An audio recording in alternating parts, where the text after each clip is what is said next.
Hello and welcome back to my channel. This is Supercoach Challenges and it's time for the round 10 review.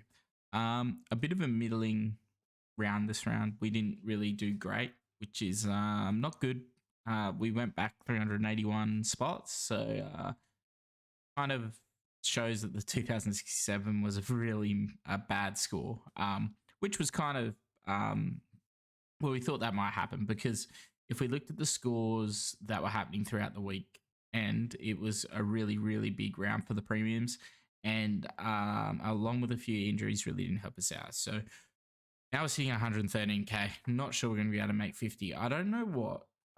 So if we, yeah, well, this is a real middling score, isn't it? Because if we go 0.37, no, 0.63 times what to be like 180,000 teams. So we're like right on where we should be. That comes to about 113,400. So yeah, we really need to start building up these skills, but that's all right. Like we have a lot of trades to come. I can't believe we've gone through 15, to be honest. It really feels like a blur, but buys the next round and we're going to start being able to bring in these players. The issue I realized today is that it's going to be really hard to maybe pick which premiums we're going to go after. I feel like the first round we're probably going to have to go for one from each. Well, we probably should be trying to maximize scoring a little bit through our premiums. So anyway, let's go into the team.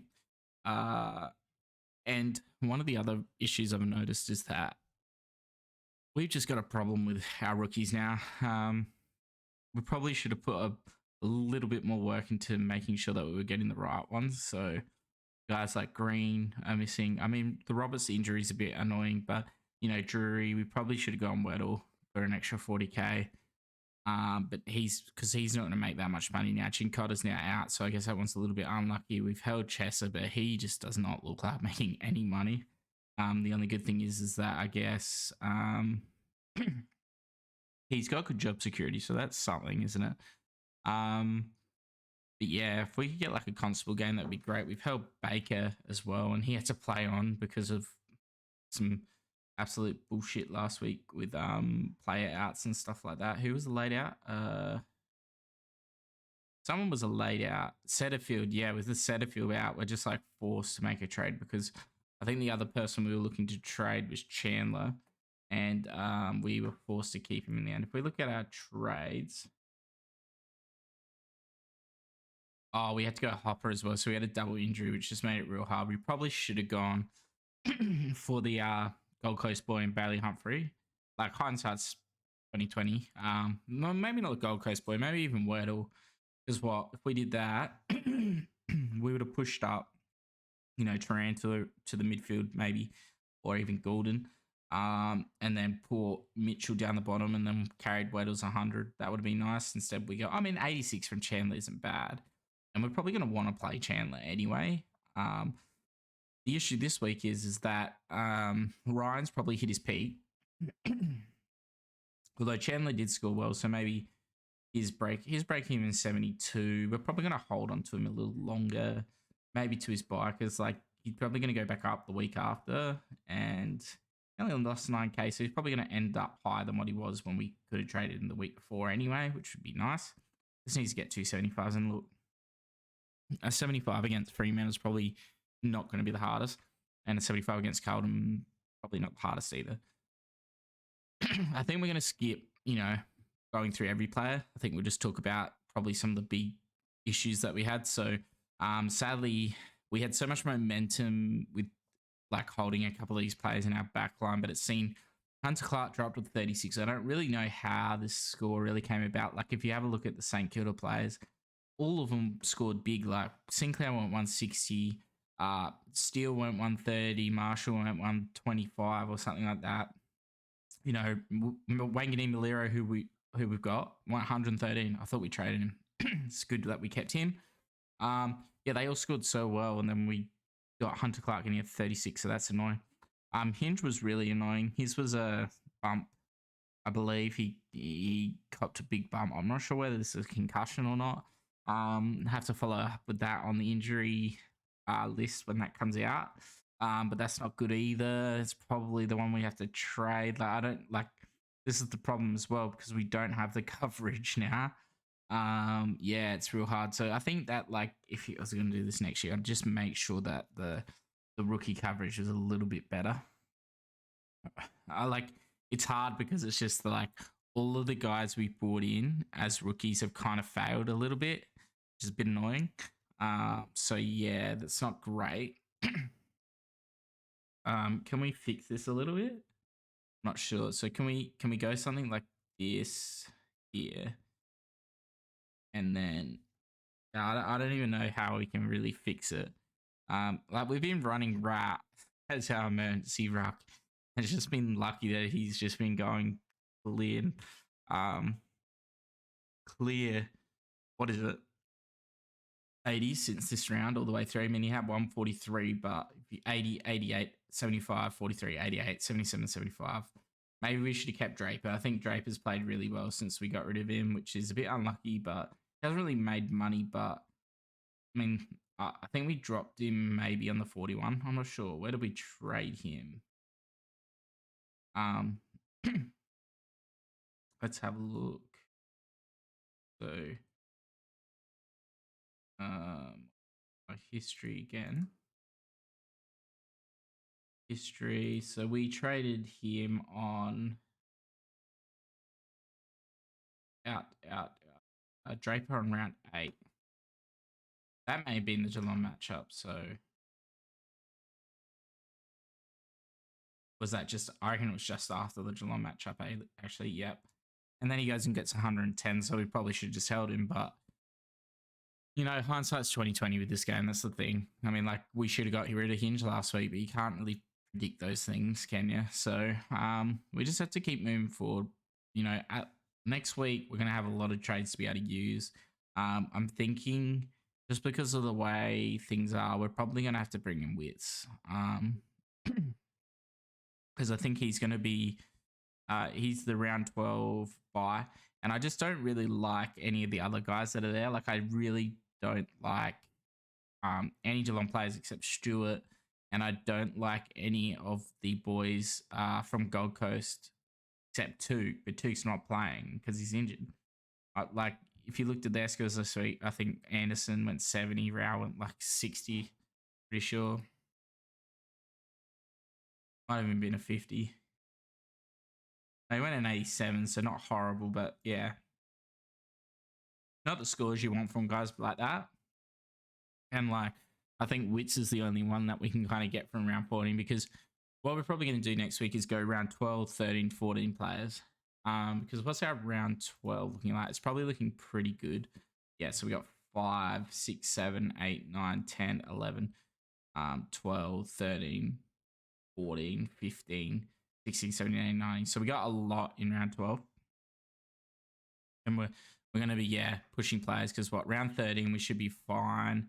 And then so we're going to like get, 4 new players there.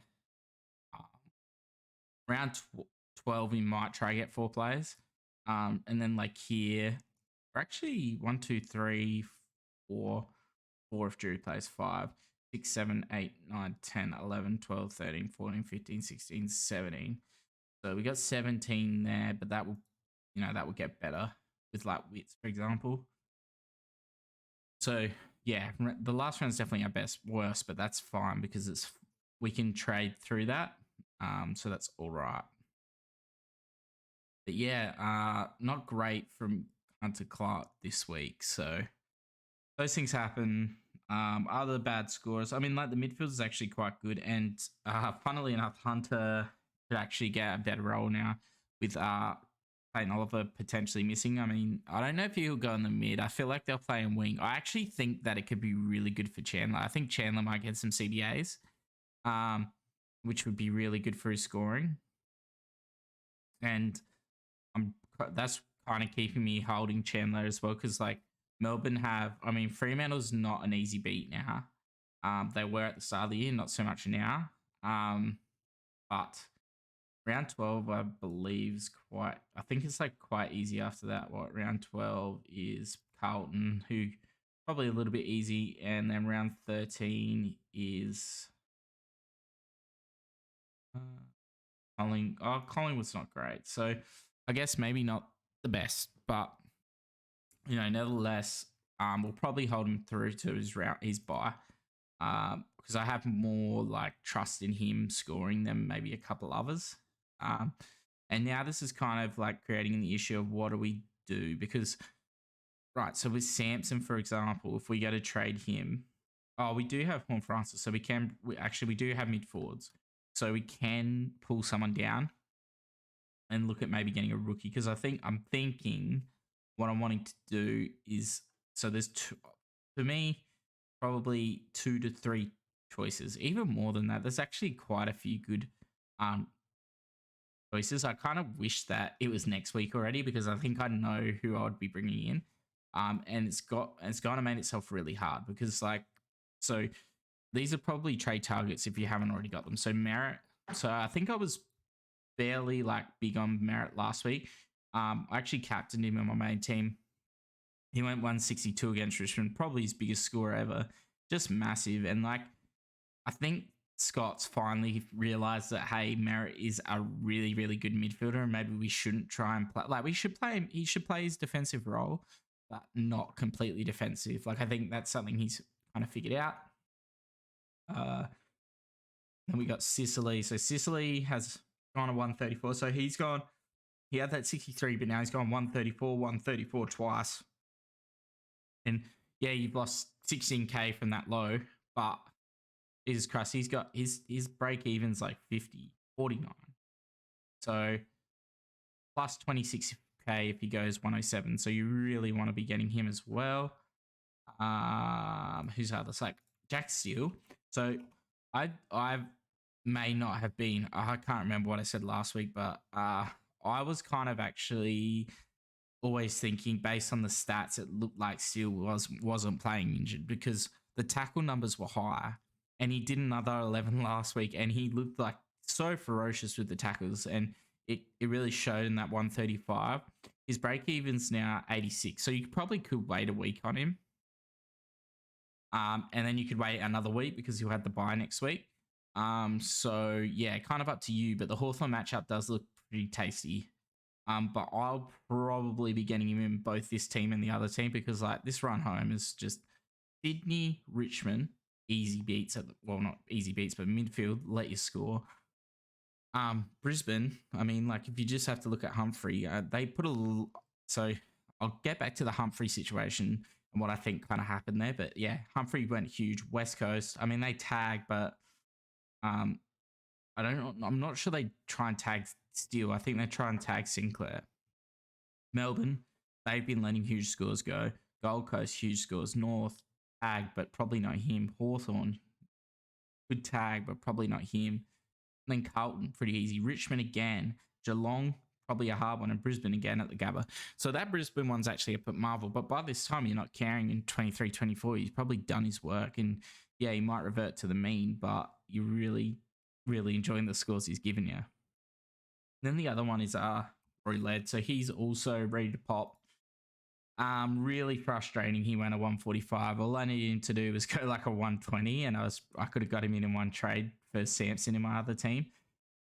Really, really frustrating because yeah, I'm kind of having to skip him, and like the Crows have a really tasty run into their bye, and I feel like I need to force him in because like this is like even look at the Brisbane score 142. This is gonna be absolute like slaughtered. Because Gold Coast aren't going to have two. Anderson doesn't play a man on man role. Rao could, but I think I'm going to stop Dawson. It's kind of the same as West Coast. Like look at his last two against West Coast. These combined, he's got an average of 130. So you kind of just need to go him as well. So many players to get so little time. So in saying that, yeah, it would be lovely to have these options all this week, but we won't. So that's something we have to put up with. But I think my thoughts are to get Laird in. I'd like Sicily, but yeah, I just think maybe we can kind of skip on that. I can probably put you back there. that's kind of nice. We got this covered now. So who did we move? So we got Hinge and Samson. So realistically, like the team looks a lot better now with like this kind of build. Um, we could even like just do this. That would mean we're playing like two there, which I don't love. But what we could do actually is go you up there and put Ryan back. Oh, is it because it's not his specific spot? Because it's really annoying. There we go. No. Right, so it's Mitchell then. Is that what we're saying? I hate how it does this. There is no longer space. There is space. Right. Up. All right, let's just reset then. Right, so cancel this. All right, so if we just go Hinge, we got Mitchell here. So it was that position. All right. Anyway, we got this here. I'm going to leave that because we've probably got all right choices here. So we're going to trade you up there. And then we're going to get Lady. So I think Laird is the option this week. It's only 197k. Go up from Hinge, which is nice. And the straight swap is quite nice as well. So 123 break even. Yeah, definitely had to go. The hard part here is, yeah, obviously Hunter isn't going well now. The dilemma I have is whether we get rid of Samson, because Samson, I mean, like, even with his projected, he's going up 3.3, 71. Like, I think that's going to be real hard for him to beat. The thing is that Port don't have biggest defenders, and I feel like they could struggle with him. Like, problem with Samson, right, is he does look a little bit lost out there. And when he was playing Rock, he looks very good. Got good tab work. He goes a little bit early, like you see him jump and then he's kind of leaning midair to try and like hit the ball somewhere. But otherwise, like very good scoring profile. So you know, I could possibly keep him. The issue is you know, as we go forward, you know, should I be getting on one of these rookies? So if we look at the rookies now, I always press that, but you know, is it we do go, so if I go Bailey Humphrey and then I'm only making 80k, and I really don't want to do that, although I think he will make quite a bit of money. So let's look at the average. So I really like McAndrew in a week, because if you didn't watch the Sydney game, Laddams went down with an ankle and they think he's going to be out for quite a while, which only leaves Hickey. Hickey has been having concussion problems, I believe. So, yeah, that could be quite a decent trade. Player for us to play for rookie, especially if you have got that right forward combo. Phoenix Spicer, not much has been said about this young man. What's his average? So he had a 23 and a 50. So yeah, and he plays for North forward. It's hard to pick that. Like if he's a defender, you go on him. What do we got in defense? So we got that Fleeton. That's about it. Like, as I said with Gould, he's probably going to be a like slow burn if you go him, but he probably does have job security with their injuries. But yeah, it looks like Wetter was the one to go. If Wagner could get a game, that would be brilliant. Like Wagner in would be so big for our team. Because I would go him in a heartbeat for Ryan. Let's extrapolate this a little bit so that doesn't go on. Let's go look at the 300k mark. Yeah, we got like, yeah, Weddle, obviously. I think, look, honestly, I think 230k is a bit much now. When we said this last week about Humphrey and that, and yeah, he could go 100 again, and he's going to make 50 off of 63. So, you know what, if you do want to go there, I probably can't say no, but like, even if you look at his projections based on 63, he's only going up 80k, 85. So, I mean, not the worst, but you would have liked it last week. But you can't just pick 100. And I think he has got a better role now, GF being out, which might be attributing to him scoring a bit more. St Kilda's not bad, but then Port and Brisbane, you feel like, you know, he could get roughed up a little bit there, but if you want to take that risk, go for it. Because we have seen players score really well and then go bad. Rory Atkins probably. I mean, that's a really nice score. He's got a good buy. If you don't have Atkins, probably it's definitely too late now at 290. Like, what are you doing? Just getting him for points? Like, the money ain't going to be that good, I don't think, anymore.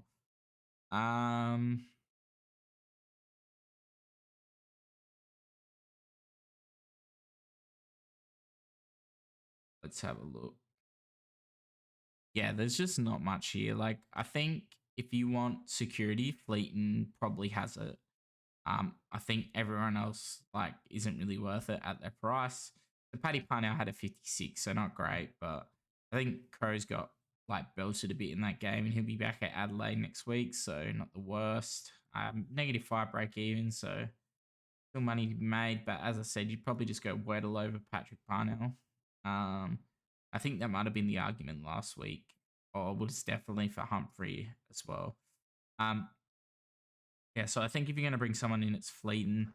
Now, it doesn't really make sense for me here because Fleeton or Chesser on field isn't a great choice based on the scoring. I think Fleeton actually played really well. So what I saw, he was getting quite a few, he looked a little bit more comfortable at the level, even though he scored lower, may have been affected by a losing team. Geelong's going to be a pretty hard, it's going to be a pretty hard match, and we need some of these rookies to bloody turn it up. I'll tell you what, the rookies have killed us this year in a year where it's been hard to get them. We're getting absolutely smashed by bad scores. So anyway, let's put the rat on. Has a less projected. He's got a better average. Yeah, so I guess the question now is, I think that Goulden was the right choice last week because if you're going off averages, we could have gone Merritt. That's true, but the break even on him was like 120, so we haven't lost that much money on him. And at the break, at the projection and the break even, it was probably the right choice, and we gained 40k there. So what of it? I think Roy looks like he's back, so we're probably going to lock that in. And now it's kind of just trying to feel these guys out. I think we're just going to keep playing Baker on. If we can get a loop with Chincotta, that would be great. I think we're just going to leave this as is. Who's got the first? They can't have the first game. That makes that annoying. Hopefully. Do you have any mid forwards? Yes, we got Roberts, and we'll probably loop him. And does Sydney also have the first? Ugh. What can we do here then? So we could probably go like this. Couldn't we? Who then came here? No, that's not wanted either. Chandler stays there. That's what we could do. So we could loop Chincotta. And then if Constable doesn't play, that's good. It's him and Gold Coast. Now, when do the Bombers play? Bombers play late, though. And no, they play at the same time. So that's just Indy. North play late, though. Do that loop. And if North don't play them, we could. I mean, if Jurif doesn't play them, we've actually got a loop. So yeah. So we can loop Baker into Jury. So we'll play this on in case I miss it. But yeah, Baker into Drury. Chincotta, possibly. We could always swap Constable up there and just play Baker. And then Chandler will be on here. I'm not going to bother looping. Should I loop? What do we got? Hawthorn play early, so it's not worth so we can't do it. So yeah, this is what we will go with. We'll put the emergency on Davey just in case something happens. And yeah, so wow, really pumps up the score there, doesn't it? So 2162, not the best, obviously. We're probably about like 250 off the pack. But Yeah, Clary's injured, so that's good. And also, well, Clary's injured, which is good for us because we don't have him, but whether he's going to be out long enough's another story. So Port on VC's, choices. Looking at this, what have we got choices of? Gordon, Taranto, Rosie. I actually kind of like the Stewart VC, to be honest. I think it could be quite good, but I think I'm going to go, Bont at Gold Coast into, Rosie seems like a decent play. But,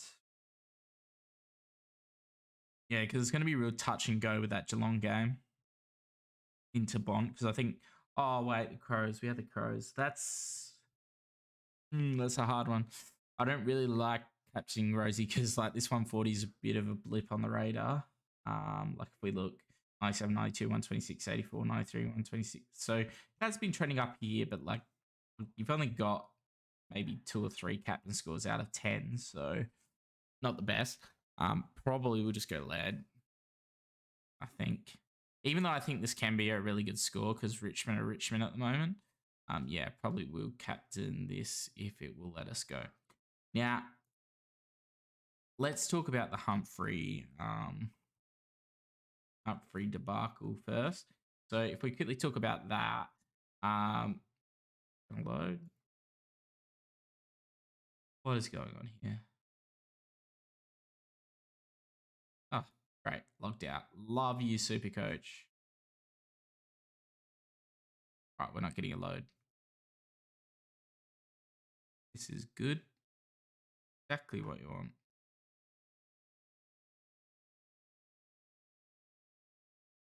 Gonna get let in?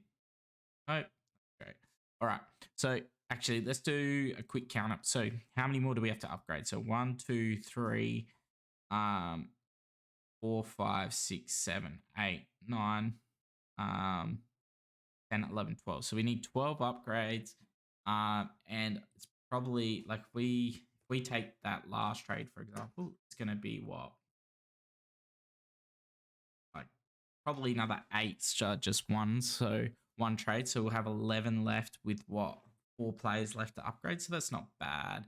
But it would take us another one up, one downs, hopefully not too much. But we will see. I mean, like a guy like Hunter's not going to cost how much. Even Porn Francis actually at the moment, it's going to be quite tasty.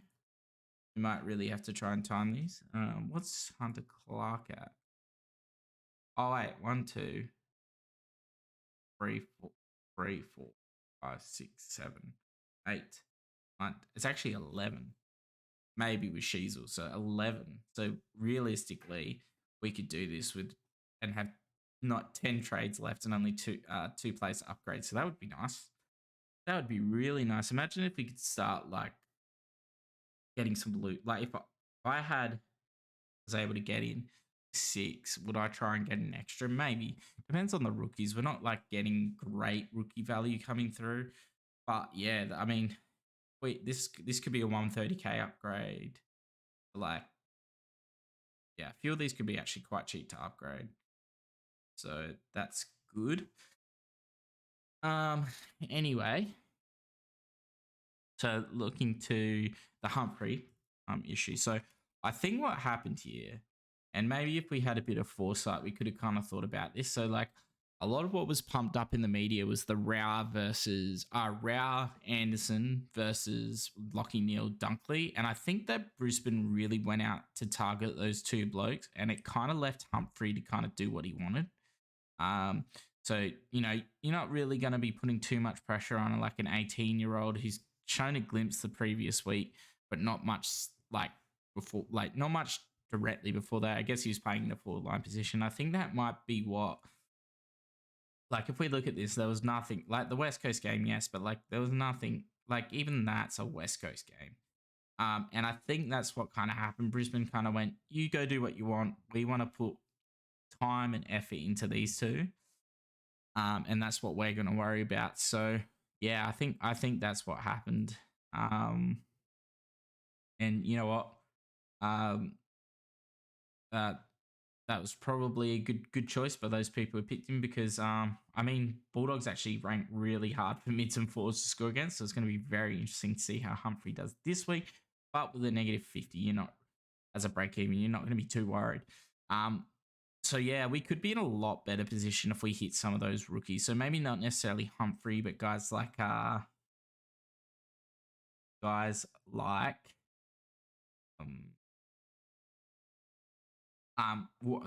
Weddle, Mitch Nevitt's playing quite well.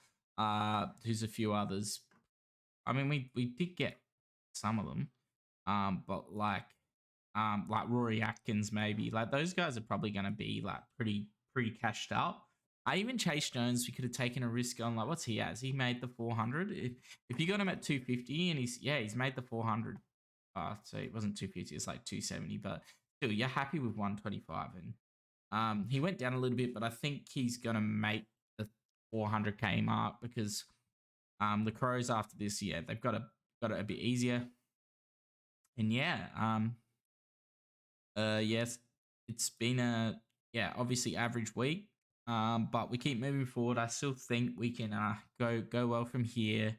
Obviously, long way behind the pack, a long way behind the 50k, but there's still 14 rounds after this. We forget that we're only 10 rounds in, and maybe it's going to be good to not have the big plays in yet because, like for example, we cop an injury, we can just at the moment upgrade that to a premium.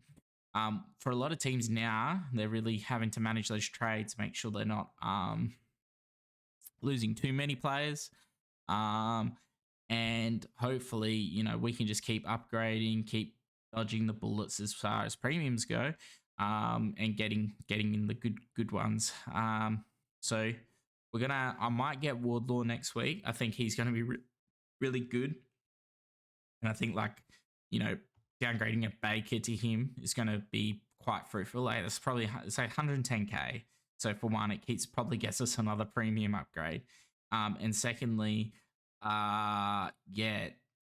Woodlaw looks like he could be quite a good scorer. I mean, it's going to depend. I've heard he's got a few issues with his like head and stuff getting injured, so that'd be quite interesting. I kind of wish Hinge didn't get injured because we could have just gone Samson up, but you can't decide everything.